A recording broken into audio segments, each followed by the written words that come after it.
Hola, hola, ¿cómo están? Bienvenidos al programa. Mi nombre es Ricardo Mórtola. Esto es Análisis en tiempos de coronavirus. Gracias a toda nuestra audiencia, a todos nuestros radioescuchas, por estar del otro lado, como siempre. Lo han estado los fieles y los infieles, siempre. Todos estamos aquí en Radio Fuego 106.5, el dial de Guayaquil, Guayas, Ecuador. Bueno, hoy tenemos un invitado especial antes de presentarlo, porque estamos con un tiempo de retraso. Pedimos disculpas, tuvimos una cadena nacional. Saludamos a todos nuestros seguidores de Facebook, estamos en modalidad Zoom, así que todas las personas de Facebook también nos pueden seguir. También las personas que no nos siguen ni en radio ni en Facebook nos pueden seguir en www.marielatv.com y podrán escuchar en vivo ahora la entrevista que tendremos con un invitado muy especial, como dije previamente, es el doctor León Roldós. Él es un político ecuatoriano y fue vicepresidente del país desde 1981 a 1984. Doctor Roldós, muchas gracias. Gracias a usted, Ricardo. Por la entrevista. Bienvenido a su casa, porque también es su casa, Radio Fuego. Siempre estoy con los mejores recuerdos de Radio Fuego.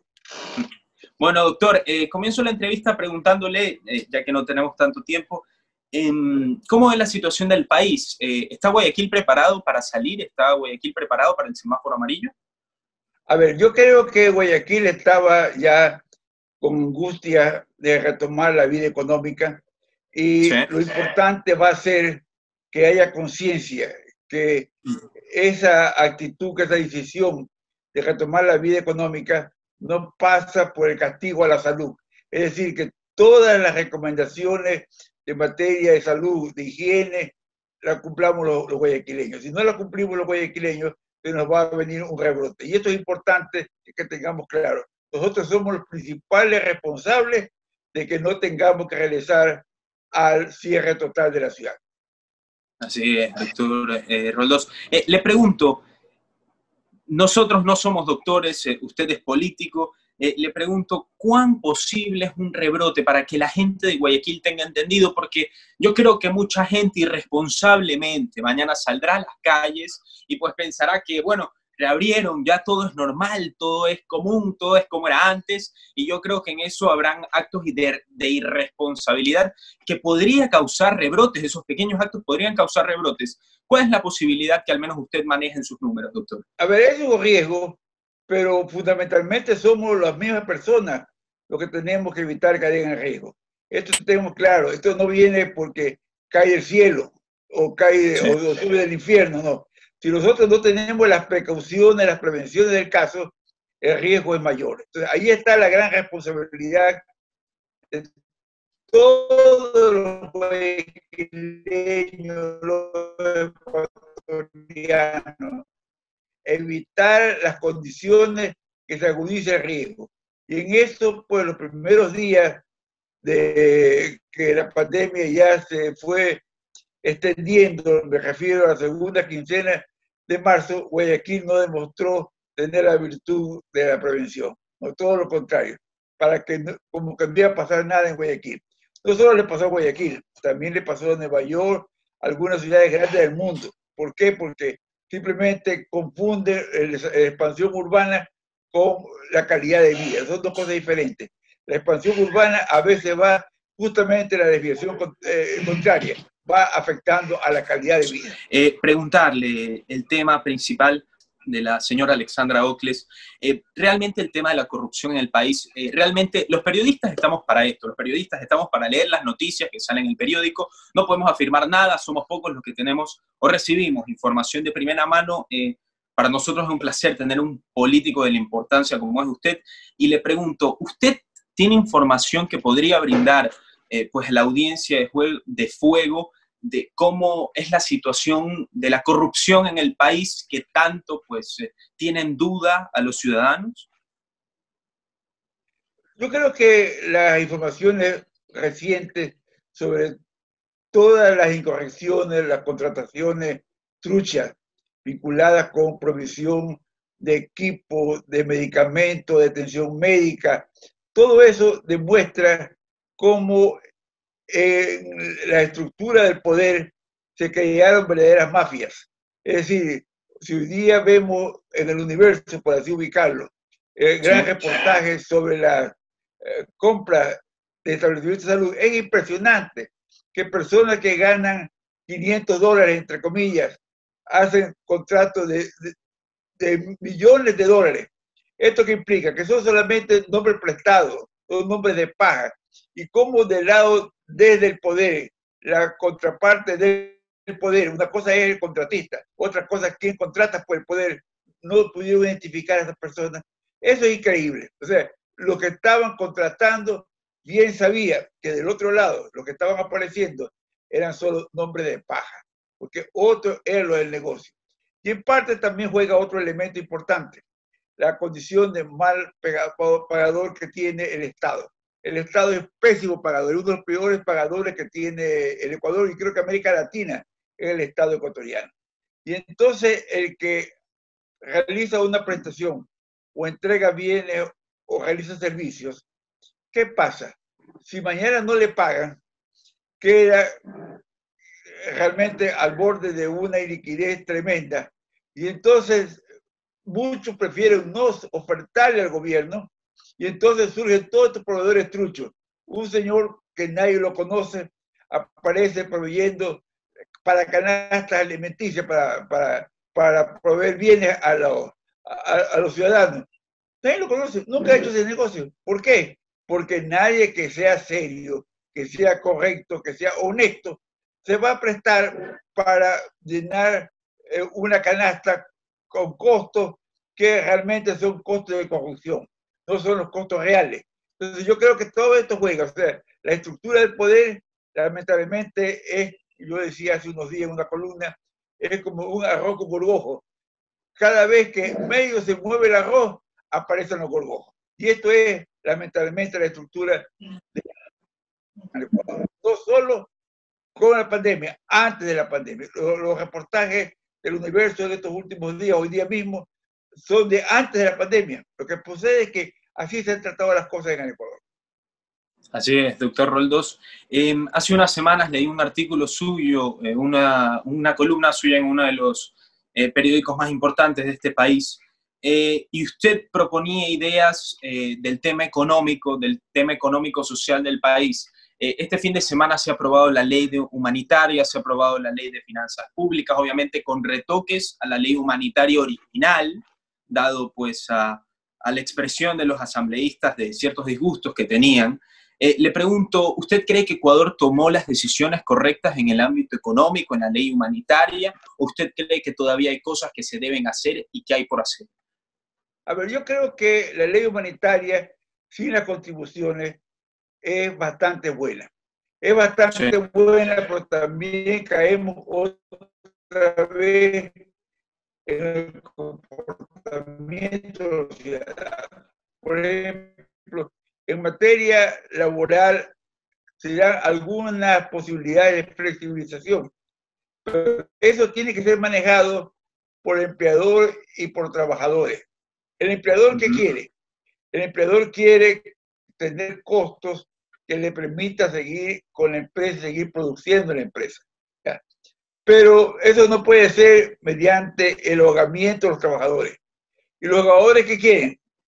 Los trabajadores lo que quieren es tener un puesto de trabajo, que han variado las circunstancias y condiciones en el Ecuador. Entonces, ahí es fundamental que haya esta manera de entenderse de empleadores y de trabajadores. Que lo importante es mantener la fuente de trabajo en producción y que eso signifique la posibilidad de convivir en la crisis tanto empleadores como trabajadores. Si el empleador quiere aprovecharse y quiere simplemente arrinconar a los trabajadores, o los trabajadores quieren no asumir ningún tipo de costo, a pesar que ellos no son los responsables de la crisis, quiero ser bien claro. Sin embargo, hay que vivir la realidad. Es importante que todos vivamos la realidad. Yo quiero ser bien claro.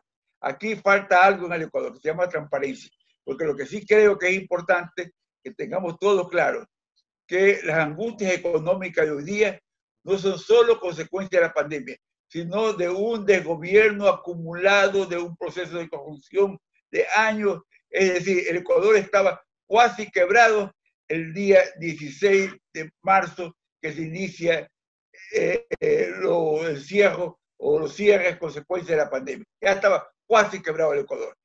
Lo que pasó el 16 de marzo agudizó el problema, igual que la caída del precio del petróleo, igual que la no exportación de varios productos que el Ecuador tiene como base de su ingreso de divisas.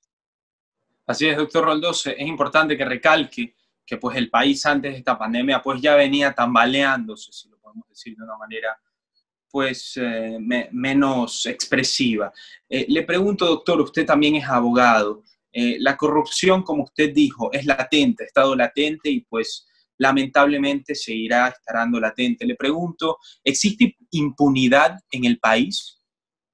Sí, eso lamentablemente es así. O sea, no ha habido en el país el desarrollo de una política para investigar y para sancionar. Hay una impunidad real, o sea, hay un encubrimiento en el Ecuador. Ahí lo importante es poder investigar, transparentar el Ecuador, pero no parar una vía de correctivo y de desarrollo del país. O sea, si nos quedamos solamente rumiando la corrupción, no tenemos salida. Si olvidamos la corrupción, estamos castigando a los ciudadanos que son las víctimas de todo lo que ha pasado en el Ecuador, sobre todo en los últimos años. Así es, doctor Roldós. Le pregunto principalmente, ya yéndonos muchísimo más atrás, casi mes y medio, pues parece, como le digo, estamos volviendo al semáforo amarillo, parece pues la economía se volverá a mover, al menos por ahora, en la ciudad de Guayaquil, como en otros cantones del país. El país tiene su primer cantón ya en semáforo verde, y pues vemos atrás. Nos detenemos en nuestro camino y vemos a lo que ha pasado antes, y pues lo que pasó antes, y usted que es político, pues me puede pues deshilachar la historia. Nosotros como ciudadanos vimos muchísimos desacuerdos entre la alcaldesa de Guayaquil, Cynthia Viteri, en su momento, que ha sido el epicentro del Ecuador, nos han llamado el Wuhan de Latinoamérica, muchísimos desacuerdos pues con el gobierno del país, entredichos sociales con el vicepresidente Sonel Holzner, y pues esto ha llevado a que la crítica popular se ensañara en los presidentes, vicepresidentes, ministros, etc.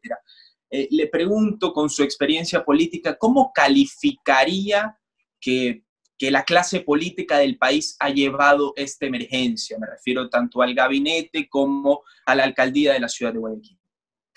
A ver, yo no quiero ser juez de nadie, ni del gobierno, ni de la alcaldesa, en cuanto actuaron bien o actuaron mal.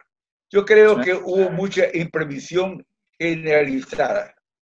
Por ejemplo, esto de los cadáveres es para mí una de las cosas más dolorosas que estamos viendo los ecuatorianos. Cómo los cadáveres apiñados, cómo escuchaba hace unas noches a un señor que decía que él estuvo cuando su padre murió y que dijo, mañana vengo a ver el cadáver. Al día siguiente ya el cadáver no estaba, y que durante 5 días buscó el cadáver y se encontraba cadáver y saliendo gusano los ojos. Es decir, yo creo que el irrespeto que se llegó, no por acto consciente, sino por falta de previsión sobre el cadáver de los seres humanos que murieron, y cosas parecidas realmente ofenden a la sociedad ecuatoriana. Pero ¿fueron actos dolosos? No, yo creo que fue la falta de previsión que terminó siendo, lamentablemente, de estas graves consecuencias.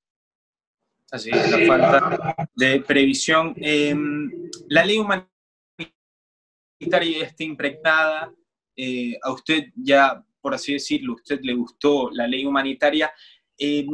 Quito aún sigue en semáforo rojo, y según información que no sabemos si es oficial, pero ayer hablé con el periodista Rodolfo Vaquerizo y dijo que según su información, Quito podría volver casi en un mes al semáforo recién amarillo. La economía del país se empieza a mover, la gente se muere de hambre, la gente quiere trabajar, la gente quiere subsistir. Que Quito aún no esté completamente activado, o no completamente, medianamente activado, porque sigue en semáforo en rojo, podría afectar a que la economía del país todavía no se mueva con esa libertad que nosotros quisiéramos. O sea, Guayaquil está obstruida por el detenimiento parcial de Quito, ¿o usted cree que como ciudad podemos comenzar a movernos desde ahora, desde mañana que comience el semáforo amarillo? No, podemos movernos, pero no exagerando ni abusando. Esto es importante. En Quito hay otro elemento que sí es preocupante. Sí. Quito es una ciudad con muy elevada burocracia y la decisión que tomó el gobierno el día de hoy de bajar de 8 a 6 horas la jornada diaria de trabajo, le significa, según el gobierno, que se castiga las remuneraciones en el 16.6%. Esto viene a ser un castigo en la sexta parte de la remuneración. Si tomamos el cálculo matemático es más, pero no importa, asumamos la definición del gobierno, 16.6%. ¿Por qué es importante? Porque ahí está la burocracia en Quito. Quito es la ciudad centro de la burocracia, el eje de la burocracia en el Ecuador. Y hay burocracia dorada de los importantes sueldos, pero también hay aquello de los niveles bajos. Y esto lo menciono porque a una persona que le bajen la remuneración la sexta parte es muy importante, sinceramente es importante. ¿Por qué? Porque la mayoría de los empleados públicos y privados tienen obligaciones o tienen préstamos criptofarios o tienen préstamos hipotecarios y entonces esta baja de remuneración le reduce la liquidez que van a tomar y puede haber reacciones sociales importantes. Esto es, porque creo que el gobierno tiene que tomar decisiones también que de alguna manera vayan permitiendo desahogo, que no haya conflicto social. Hay varias posibilidades. Entonces yo creo que ahí el gobierno no puede tomar medidas aisladas sin pensar las consecuencias o los efectos de esas medidas. Así es, doctor Rondos. La ex titular del Servicio Nacional de Gestión de Riesgos, pues María Alexandra Ocles, debe acudir por una semana más ante un juez y no podrá ausentarse, pues le están poniendo ya o está en ese proceso del juicio de la ex secretaria del Servicio Nacional de Gestión de Riesgos. Le pregunto, la sentencia que se viene, usted que es abogado, por el delito que acaba de cometer ella, se le viene una larga sentencia. ¿Cuál es su opinión sobre el caso? Hay muchas personas, pues, que por ejemplo, que acuden al artículo 39 del Código Penal del Ecuador. ¿Cómo usted estudiaría este caso? ¿Cómo lo resumiría? ¿Y qué cree que se le viene por delante a la señora María Alexandra Ocles? A la señora Ocles no se le viene nada así de terrorífico por delante. Yo creo que en el cuarto de hora tuvo que ser procesada porque realmente ella cometió una grave falla, un error indudable. Hacer una compra tan masiva sin que haya un control de referencia de precios fue una barbaridad. Ahora, que fue ella para meter la uña, no creo, sinceramente no creo. Yo creo que es parte de la ignorancia de quienes digo, es que los precios son esos porque hay costos el producto del paquete que estaban comprando. Y es claro que los gerentes de ese paquete, pues, era un don nadie en materia de comercialización de alimentos. O sea, a esto caemos, son estos círculos que yo llamo de gorgojo que están atrás de la contratación pública en el Ecuador. Yo creo que la OCLE es un capítulo en eso. Pero vamos a ver qué pasa. Yo personalmente creo que está en interrogante qué va a pasar con ellos. Pues no creo que ella todo lo correccionó. Yo creo que ahí hay un entorno de muy mala calidad y algunos actores del gobierno. Yo creo que hay actores del gobierno que realmente son de mala calidad en los tiempos que vivimos. Así es, doctor. Roldós, ya es adelantarnos un poco, pero como tenemos pues reducido tiempo, me gustaría preguntarle de todo un poco, por eso no me quedo con un punto específico. Se vienen, pues hablamos con un partidario del partido Creo, el doctor Jiménez, nos comentó pues sus sensaciones para las próximas elecciones presidenciales, confirmadas o no. Digamos que hubieran elecciones presidenciales ya el próximo año, como debe ser. Le pregunto, doctor Roldós, ¿usted ve un cambio profundo en el Estado o en el gabinete ecuatoriano o usted cree que se mantendrá el mismo algoritmo, y usted sabe a lo que me refiero, en los últimos años? A ver, yo creo que el Ecuador no tiene idea qué puede pasar los próximos días. Yo creo que hay una irritación profunda en el país y a mí el miedo que me da es que esto estalle en una violencia social. Si personas que ven caer su poder de ingreso, su capacidad de pago, su calidad de vida, como va a ver la mayoría de los ecuatorianos, pueden o simplemente resignarse a las circunstancias, que es una posibilidad, ¿ya? O puede haber quien prenda la chispa. Y la chispa de la reacción social que va contra una serie de personas que de alguna manera significan un poder real o político o económico.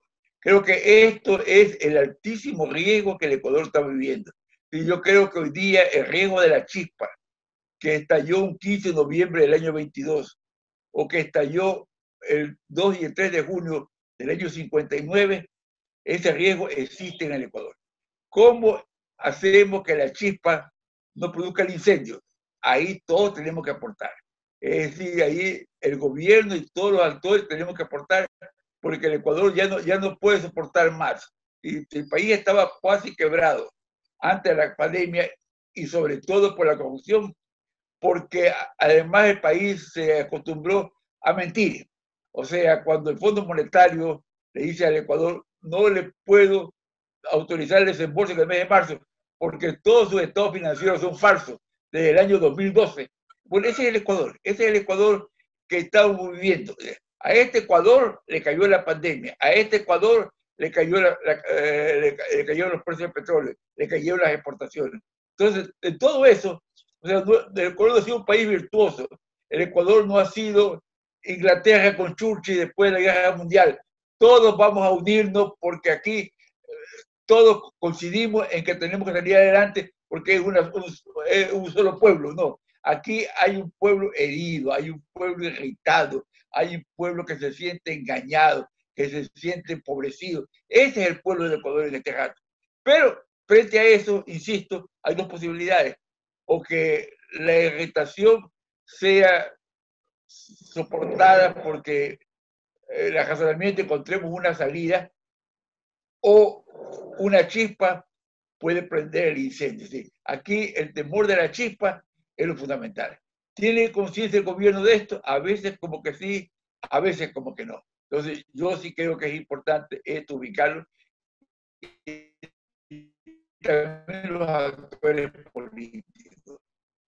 Es decir, yo creo que aquí no hay pequeños escenarios en que voy ganando. En estos días, por ejemplo, sale quién ganó con las leyes. Ganó Lazo porque estuvo con el gobierno, o ganó el socialcristianismo porque cuestionó las leyes. No, yo creo que en este rato el Ecuador requiere una visión diferente. Requiere la visión de sumar, de querer salir adelante. Esa es la visión que el Ecuador demanda. Así es, doctor León Roldós. Antes de despedirlo, debo decirle que ha sido un placer estar con usted. Encantaría hacerle, pues como usted dijo, somos un pueblo, una duda, y esto lo digo a título personal, que nos levantaremos, como lo hemos hecho antes. ¿En qué se debe basar el Ecuador para volver a empezar, para recrear sus cimientos? El petróleo está bajo de precio, el país está medianamente paralizado. ¿En qué se debe basar el Ecuador para recrear esa rica economía que poseía, si se me viene a la cabeza, hace 15 años? ¿Qué debemos hacer? ¿Por dónde debemos empezar? ¿Qué consejo le podemos dar a las empresas y a las multinacionales?